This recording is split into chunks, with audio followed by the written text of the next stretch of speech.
Wondering ASMR, and today we're going to be reading or resuming a history of mathematics. Now, I really love this book a lot because of how weird and how interesting it can really be. I think honestly, maybe I'm the only one, but I wanted to take everybody on the journey here. So let's start reading here, okay? So we had left off on these equations here, so let's go on here. So it says, yet neither of these procedures yields the combination of 2 over 15 that appears in the table.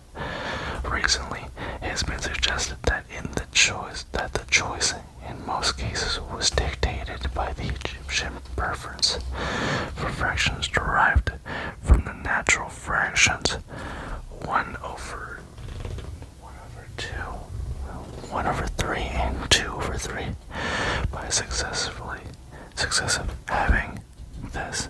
If one wishes to express 2 over 15 as the sum of unit fractions, he might well begin by taking half of 1 over 15 and then seeing if the result 1 over 30 he can add a unit fraction to form 2 over 15, or he could use the known relationship 2 over 3 times 1 over b equals 1 over 2b plus 1 over 2b.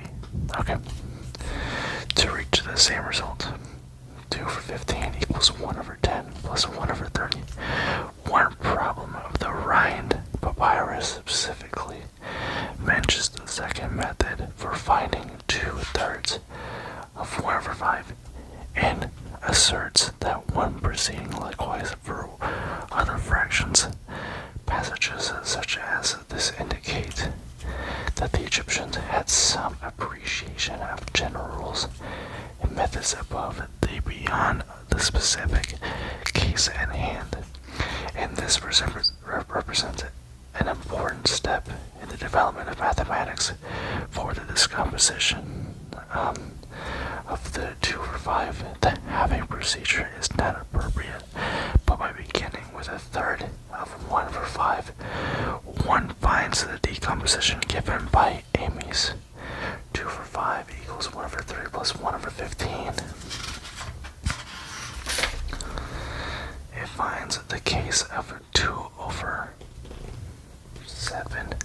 One applies the halving procedure twice to 1 over 7 to reach the result of 2 over 7 equals 1 over 4 plus 1 over 22. Successive halving yields also the Amy's decomposition.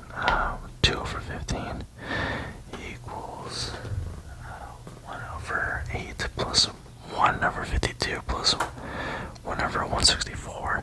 The Egyptian obsession with having and taking a third is seen in the last entry of the table 2 over n, for n equals 1 over 101, for it is not at all clear. Better than 1 over n plus a 1 over n, perhaps one of the objects of the 2 over n decomposition was to arrive at unit fractions smaller than 1 over n. Okay, so let's go to arithmetic operations.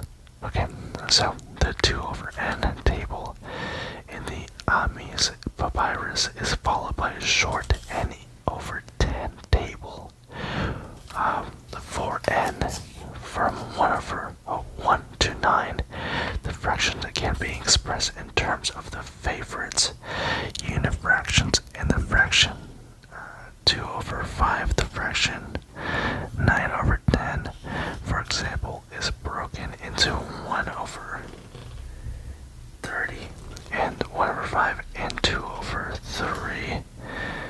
Amy's had begun his work with the assurance that it would provide a complete and thorough study of all things and the knowledge of all secrets, and therefore the main portion of the material following the 2 and n over 10 tables consists of 8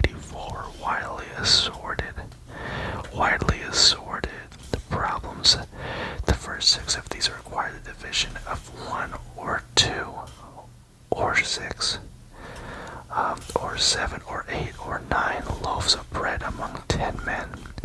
And the scribe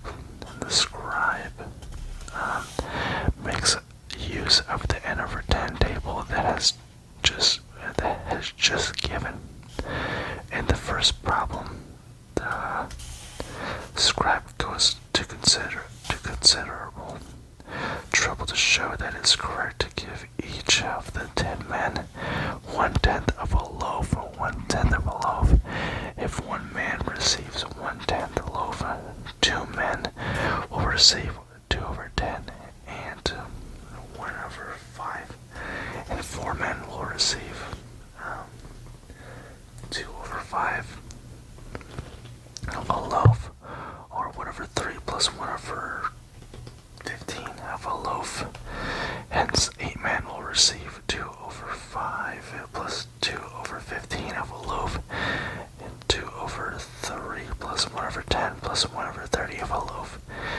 And 8 men plus 2 men will receive 2 over 3 plus 1 over 5 plus 1 over 10 plus 1 over 30 of a whole loaf. Amy's seems to have had a kind of equivalent to our least common multiple, which enabled him to complete the proof.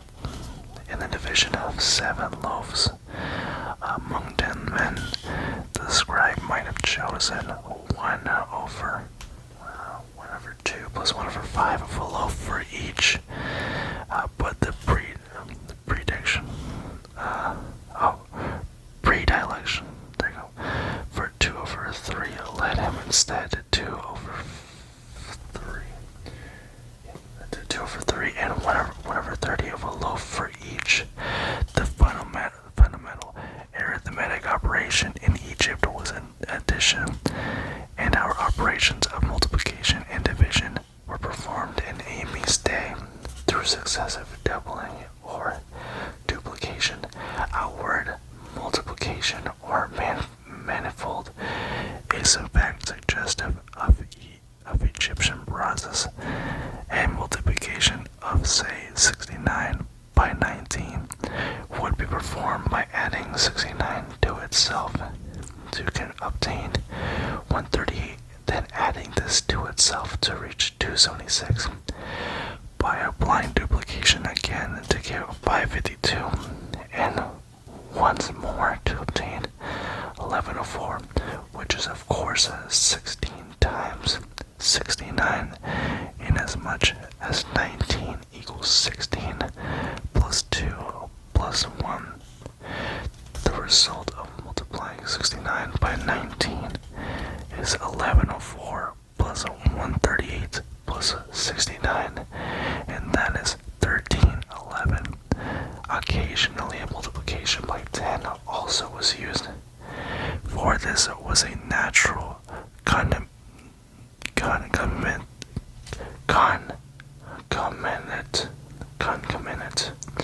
of the decimal hieroglyphic notation. Multiplication of combinations of unifractions was also a part of Egyptian arithmetic. Problem 13 in the Amy's papyrus. For example, as for the product of 1 over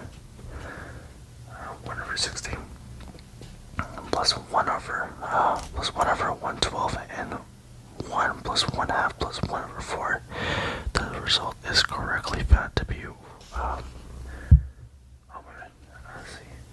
1 over 8. For division, the duplication process is reversed, and the divisor is successively doubled instead of multiplied. Okay, that the Egyptians had developed a high degree of artistry in applying the duplication process, and the unifraction concept is apparent for the calculations in the problems of Amy's. Problem 70 calls for the quotient when 100 is divided by 7 plus 1 over 2 plus 1 over 4 plus 1 over 8. The result 12 plus 2 over 3 plus 1 over 48 plus 48 42 plus 1 over 20. 120 is obtained as follows. Doubling the divisor successfully, we first obtain 15 plus 1 half plus 1 over 4, then 31 plus 1 half, and finally 63, which is 8 times the divisor. Moreover, 2/3 of the divisor is known to be 5 plus 1 over 4. Hence, the divisor, when multiplied by 8 plus 4 plus 2 over 3, will be a total of 99, and then 3 over 4, which is 1/4 short of the product 100 that is desired. Here is a clever adjustment was made, inasmuch as 8 times the divisor is 63. It follows the divisor when multiplied by 263 will produce 1 over 4 for the 2 over n table. One knows that 2 over 63 is 1 over 42 plus 1 over 126. Hence, the desired quotient is 12 plus 2 over 5 plus 2 over 3 plus 1 over 42 plus 1 over 28. Incidentally, the procedure makes use of the commutative principle of multiplication, with which the Egyptian evidently were familiar. Many IME's problems show a knowledge of multiplication of proportions equivalent to the rule of 3.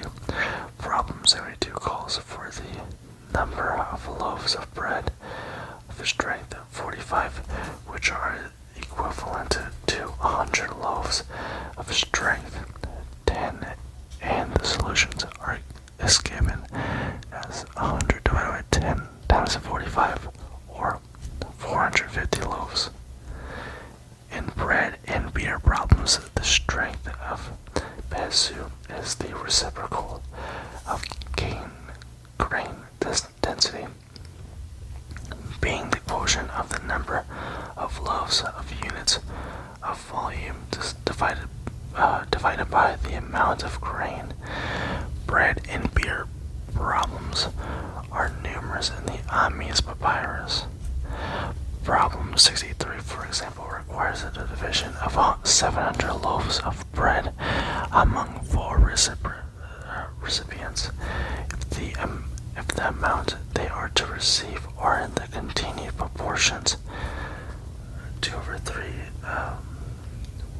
2 over 3, 1 over 2, 1 over 3, 1 half, the solution is found by taking the ratio of 700 to the sum of the fractions in the proportion. In this case, the quotient of 700 divided by 1 over 3, 1 and then 3 over 4, is found by multiplying 700 by the reciprocal of the divisor, which is 1 over 2 plus 1 over 14. The result is 400. By taking 2 over 3 and 1 half and 1 over 3 and 1/4 of this, the required shares of bread are found. Okay. Now, let's go to algebraic problems. The Egyptian problems so far described are best classified as arithmetic, but there are others that fall into a class to which the term algebraic is appropriately applied. These do not concern specific concrete objects such as bread and beer, nor do they call for operations on known numbers. Instead, they require the equivalent of solutions of linear problems of the form x plus ax equals b, or x plus ax plus bx equals c, where a and b are known and x is unknown. The unknown is referred to as or heap. Problem 24, for instance, calls for the value of heap. If heap in a seventh of a heap is 19. The solution given by Amy's is not that of modern textbooks, but is characteristics of a procedure now known as the method of false position, or the rule of false. A specific value, most likely a false one, is assumed to form a heap, and the operation indicated on the left-hand side of the equality sign are performed on this assumed number. The number.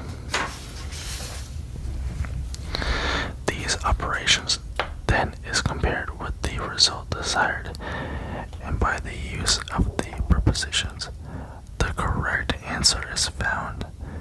In the problem 24, the tentative value of the unknown is taken as 7, so that x plus 1 over 7 is 8, instead of the desired answer, which is 19. Inasmuch 8 times by 2 plus 1 plus 1 over 8 equals 19. One must multiply 7 by 2 plus 1 over 4 plus 1 over 8 to obtain the correct heap. Amy's found the answer to the 16 plus 1 over 2 plus 1 over 8. Amy's then checked his result by showing that if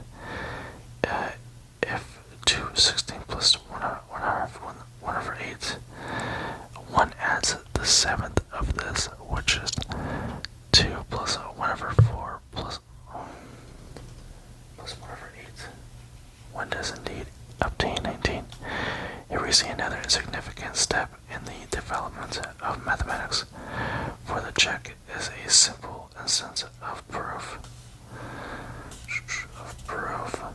Although the method of false precision was generally used by Amy's, there is one problem, problem 30, in which x plus 2 over 3, x plus 1 over 2, x plus 1 over 7x equals 37, is solved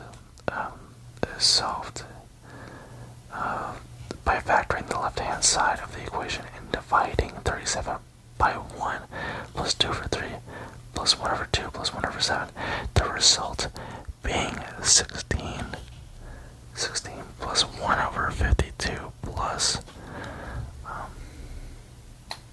679. So 1 over 679 plus 1 over 776.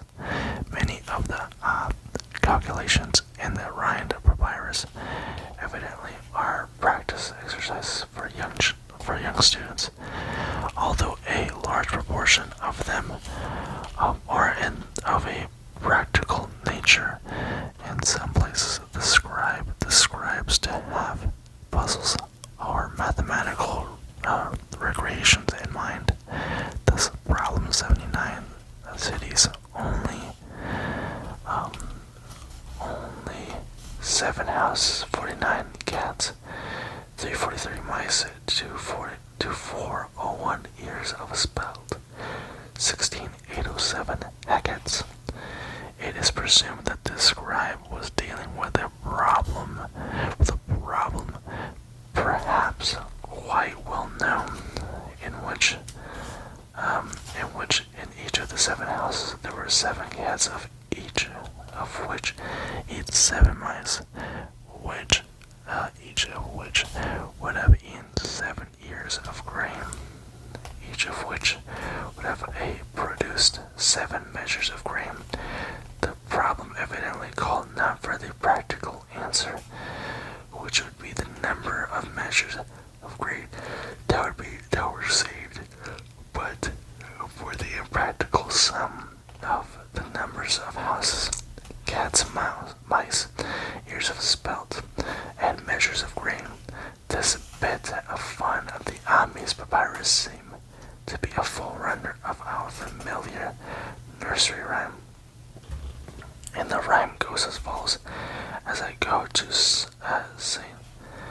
Ives, I met a man with 7 wives. Every wife had 7 sacks. Every sack has 7 cats. Every cat has 7 kids. Kids, cats, sacks, and wives. How many we're going to say Ives? So, now we're going to go on to geometric problems. Geometric problems. The Greek historian Herodotus tells us that the obliteration of boundaries and the overflow of the Nile emphasized the need for surveyors.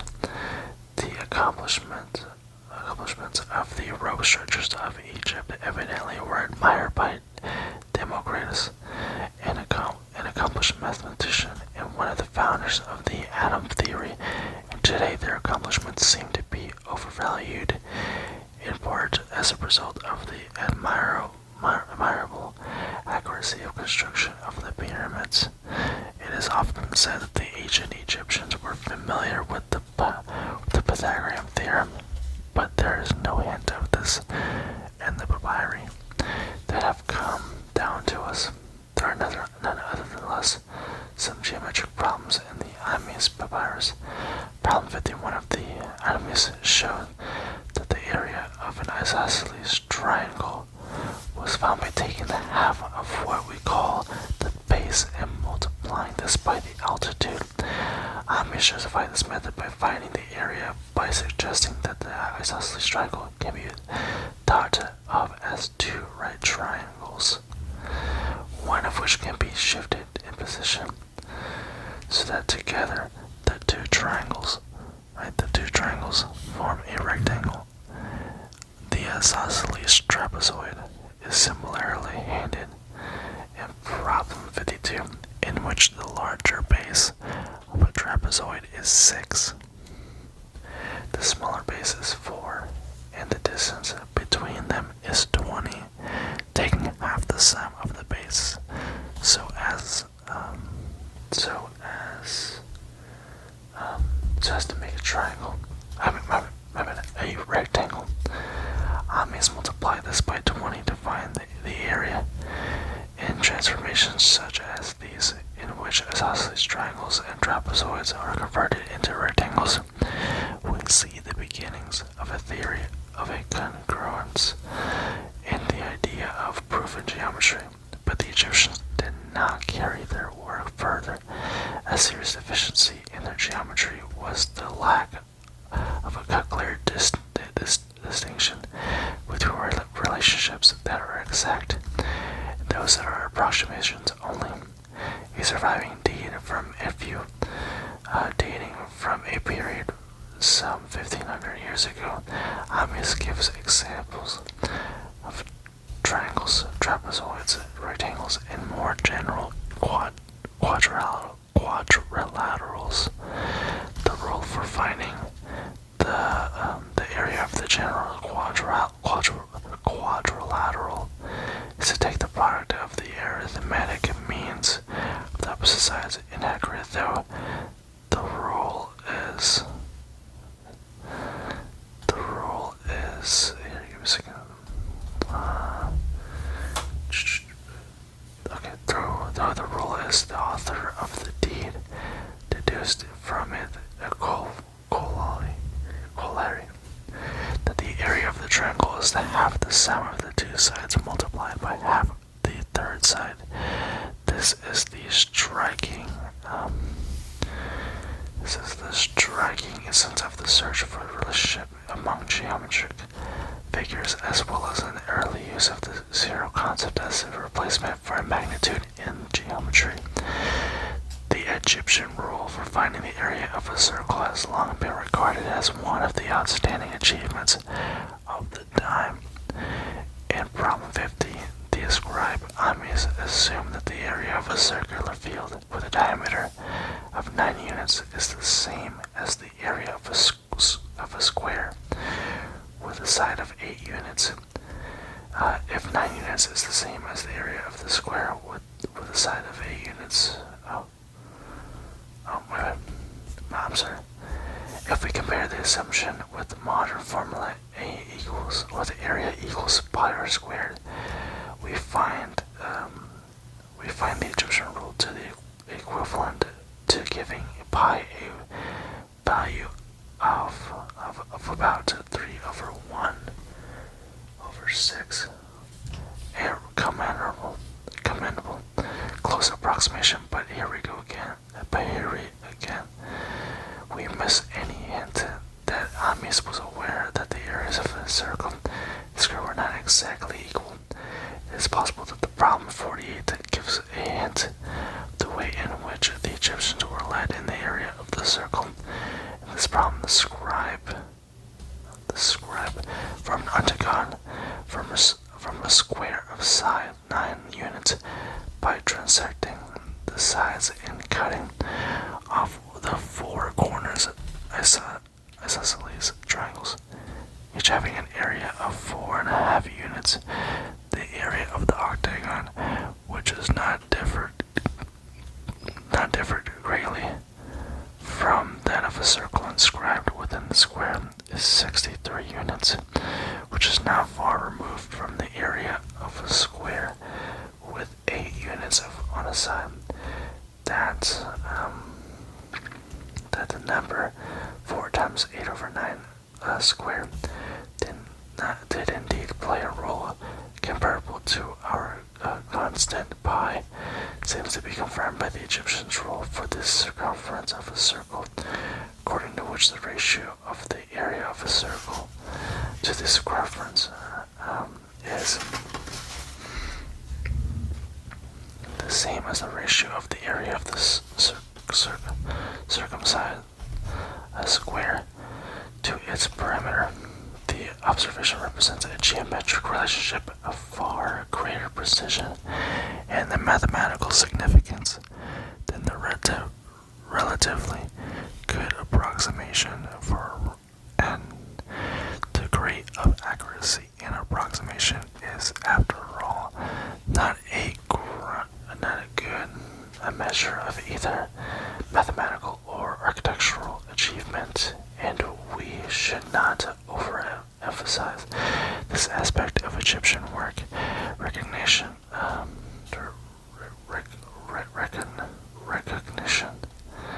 by the Egyptians of interrelationships among geometric figures, on the other hand, has been overlooked, and yet it is here that they came closest in attitude to their successors. The Greeks know a theorem or formal proof is known in Egyptian mathematics, but some of the geometric comparisons made in the Nile River, such as these on the perimeters and areas of circles and squares, are among the first exact statements in history concerning curvilinear figures. Okay, so I think that'll be all for tonight. Now, I really enjoyed these couple of chapters, and and also, if you guys did enjoy any of this content, please make sure to subscribe so you can learn with me, and we can have a great time together. And also, I hope you guys have a great night, or a great morning, or a great afternoon, wherever you are. And just have a great night. Stay safe. And this was Whispering ASMR. And I hope you guys have a great night. See ya.